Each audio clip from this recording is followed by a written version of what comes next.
yaşına göre bu bir var artıq çəki olsun, bir var piylənmə olsun. Artıq çəkidən daha çox piylənmənin içərisindədir. Piylənmənin də skorlaması olur ki, ikinci skorlama içərisindədir. Mərhələdə əslində cinsi inkişafı bir tətikləyə bilir, qabağa qaçırda bilir. Onun da ziyanı nədir? Boydan qısa qalmaya səbəb ola bilər. Əgər böyümə zormalarına qıcıq şey gəlirsə, qabağa cins hormonlar aparsa. Xayası ilə bağlı hər hansı bir müalicə almısınızmı? İynə və s. vurmamısınız da.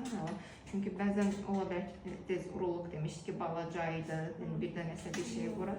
Əslində 9 yaşa qədər xayanın həcmi 1 millilitr də ola bilər, balaca da ola bilər. Onda biz balaca demirik, normal olur. 14 yaşına qədər daha hətta cinsi inkişaf başlayana qədər. Cinsi inkişaf başlayanda bayaq dediyim kimi 4 millilitr həcmə çatır, uzunluğu 2 sm yarım xayanın. Onda dedik ki, başladı. Amma 14 yaşa qədər toxumuruq başlayana qədər. Sadəcə 9 yaşından öncədir, biraz onun indi həmin bir tərəfini 4 millilitr görməyə biraz mən narahat elədi. Bu yəni piylənmə fonunda ola bilər. Bu dəqiqə üçün piylənmənin analizlərini istəyək.